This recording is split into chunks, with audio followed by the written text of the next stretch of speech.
Hey everybody, how's it going? Stoner Dave here, and I don't usually have to do this, but whenever I make a mistake or I say something that's wrong, I'm always the first to admit I made a mistake. So, the other day I made a video talking about Detroit Wrecker not knowing that the voltage regulator is actually an integrated circuit, not a transistor. And in this video, I actually made the statement that the LM7806 has reverse voltage protection. Now, the person who told me this originally, I told him to check the data sheet and that he was mistaken. But it was me that was mistaken. See, I was looking at the 7805 voltage regulator, and I thought that the 7806 would be included in that series because when you look up 7806, 7805 is on there as well, but there's actually two different versions of 7805. And the one I was looking at has reverse voltage protection, whereas the 7806 does not. However, this doesn't change the fact that what Detroit Wrecker was seeing, which was 6 volts on one plate and 10 volts on the other, wouldn't happen if the plate was put in, or if the regulator was put in backwards. The regulator was put in backwards. Yeah, with 7806, yeah, it's going to damage it, but you won't see an output on there. So I was mistaken saying that 7806 would be fine if you put it in backwards. It would definitely be damaged. However, you would not see what Detroit Wrecker was seeing, which was 10 volts on one and 6 volts on the other in that configuration. So, again, I'm telling you what he did was he had put his voltmeter on there with the amp meter configuration. This puts roughly about 2 ohms of impedance going across there, which at 6 volts it's a little over 5 amps. I'm getting, because probably about 1.2 ohms of resistance there. So close to 5 amps, right? So the 7806 is only rated for 1.5 amps. So putting that low of an impedance across there overburdened that regulator and burned it up. Now, again, like I'd said, if he would have actually paid attention to what he was doing, he would have seen that, hey, this is given odd voltages. He would have seen that, hey, I've got something going on here given the wrong voltage. He would have turned it down. He would have figured out what was going on and rectified the situation. But instead, he said, well, it's turning on. I must have everything right. Hook these on there and take off and come back and check it out. And that's what he did. Now, if he hadn't hooked the meter up wrong, he would have come back and he would have had an amplifier that was working just fine. And now that he's replaced the regulator, he has an amplifier that's working just fine. You'll notice that this time he didn't try to burn in the circuit and measure everything like that, but it is what it is, right? It's a fucking amplifier. You don't have to burn in an amplifier. There are things that you do want to burn in, like digital circuits, right? But an analog amplifier, especially something based on vacuum tubes, that kind of operation isn't required. As you've seen, you can do more harm than good. So, that being said, I've got only 4 minutes into this video. I don't want to make it short. I want to make a full video. So, let's talk about some other things that Detroit Wrecker has talked about, right? Resistance versus impedance. That seems to be his big trigger, right? So, he says that they make meters to measure impedance, but they're extremely expensive. Now this right here, smart tweezers. And let's see here.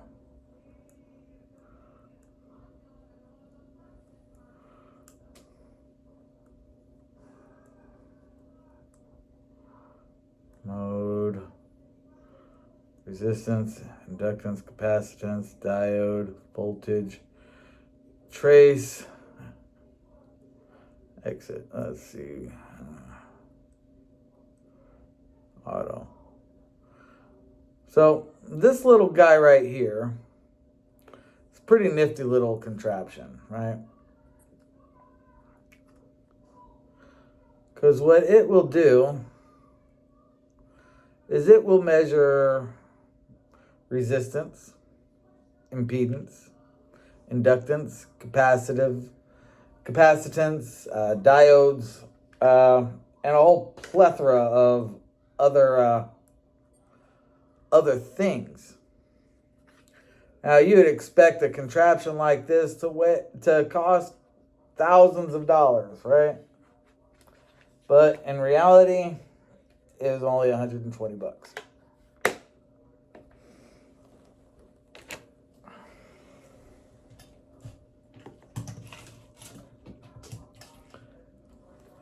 This voltmeter, well, it's a multimeter. It does resistance, continuity, voltage, current, capacitance, diodes, and wouldn't you know it, it has a Z, right? So, yeah, it measures impedance as well. But that's not anything really that's of issue, right? So when you're talking about impedance, you're talking about everything that impedes the flow of the electricity. When you're talking about resistance, you're talking about things that are actually resisting the flow of the electricity and dissipating actual power. Now, you look at a capacitor, right? Any capacitor. See, I got a whole bunch of them right here, right? You look at a capacitor, right? And you say, well, what's its impedance? What's its impedance? Now, according to Detroit Record, you just have to know if it's AC or DC, right? And, well, that doesn't really tell us anything about the impedance of this capacitor. So what is the impedance of this capacitor? Well, I'm going to tell you. It depends on what you mean, right? So if I just ask you the impedance of a component, like this resistor, right? This resistor with yellow, purple, orange, gold. That's 47K, right? No, orange is 4. It's 470K. Yeah, 470K. So you say, okay, it's 470K of resistance, but what's its impedance? Well, here's the fun fact. Resistance is impedance. Resistance is impedance.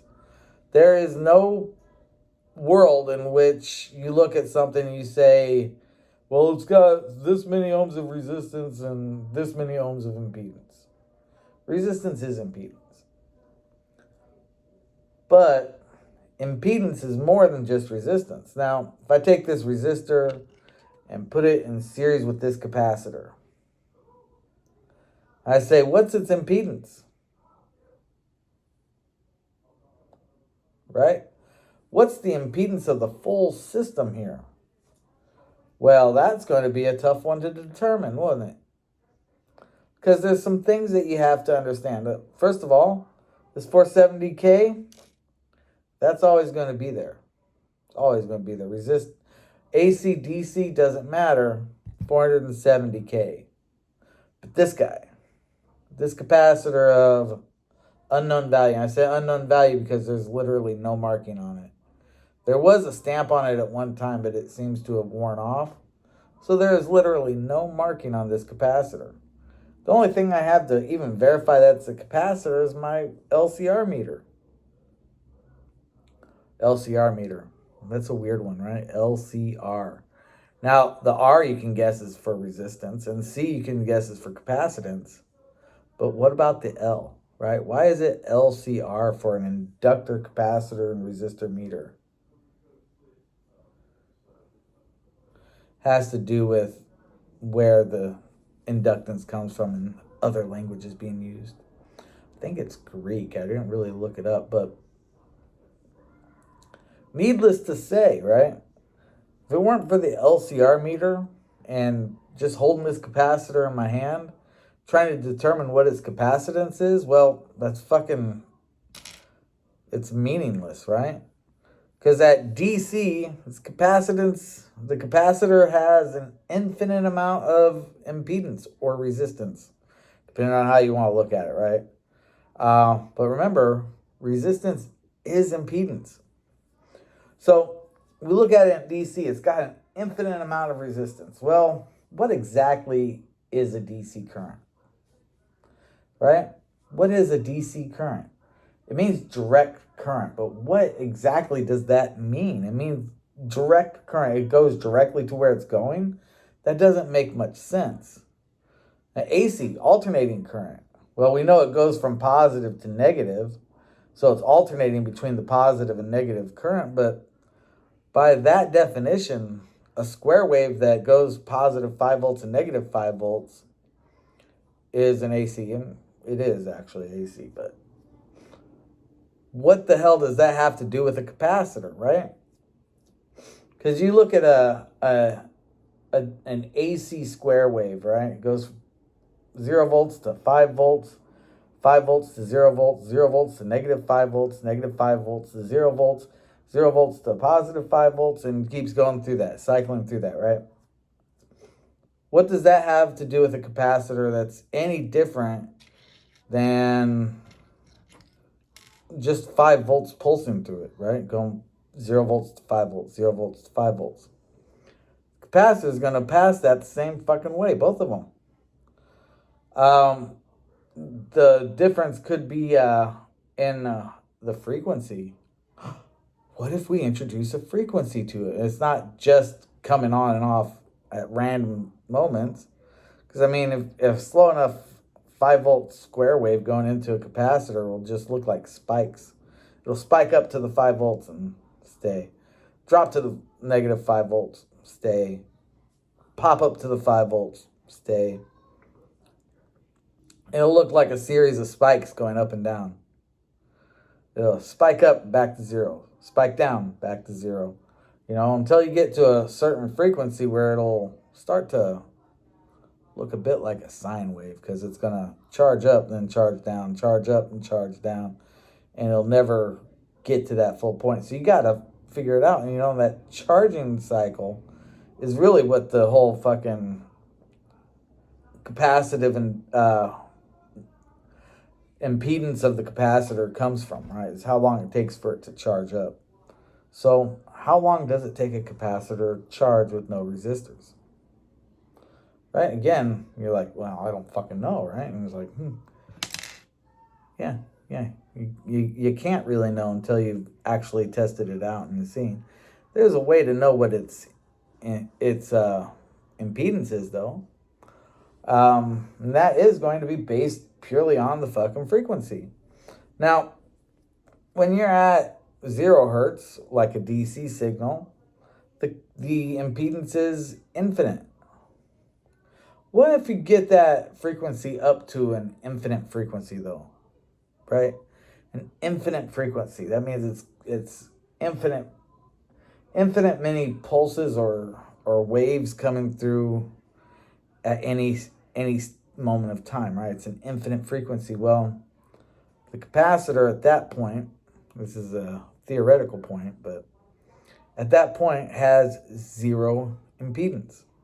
And nothing has 0 impedance. I mean, everything's got some level of impedance, so, because there's no such thing as an infinite frequency. But we know that the frequency has something to do with the impedance of the capacitor. The higher the frequency, the less capacitance we have. And there is a way to kind of look at this and determine what the impedance is. there's got to be some formula that you can come up with that'll tell you the impedance of the frequency to get you to a point where you can say, well, this capacitor has X impedance, right? We'll call it XC. Well, you look at that and you say, well, XC is equal to what? Well, as the frequency gets larger, the XC gets smaller. So XC must be equal to 1 over the frequency times something, right?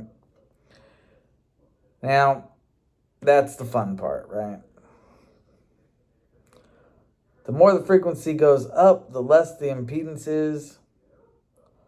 It's frequency dependent, right? The capacitor's impedance is frequency dependent.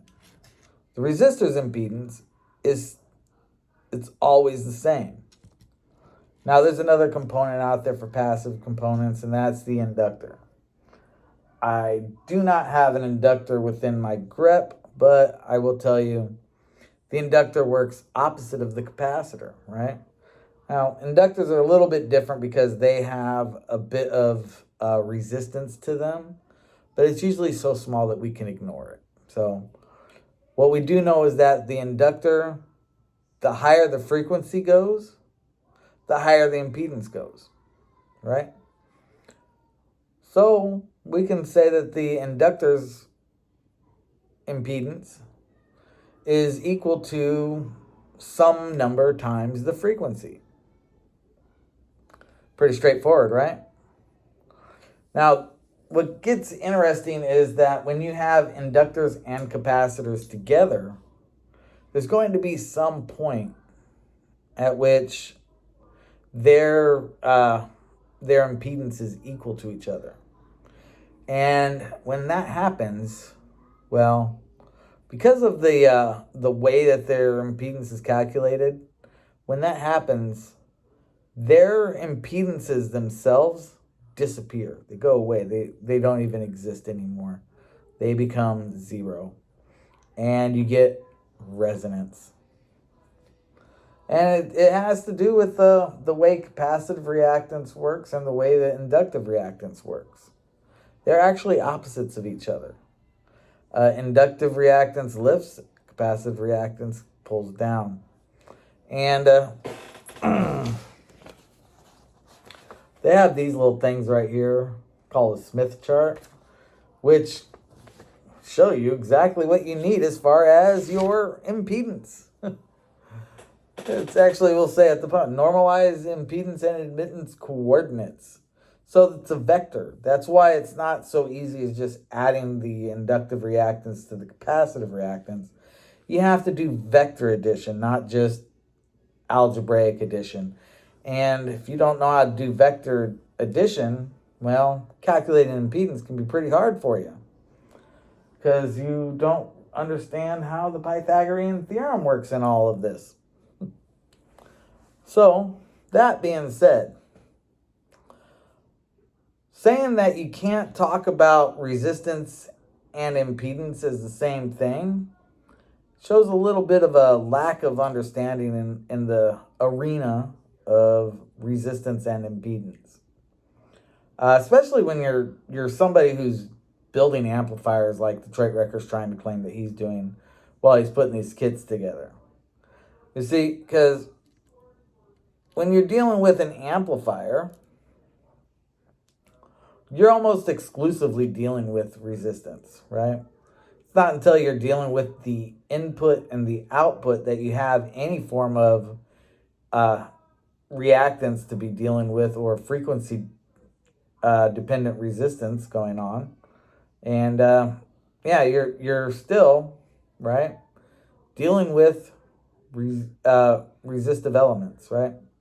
Think about it. On the input, right? You got your signal coming in. You're going through the input impedance of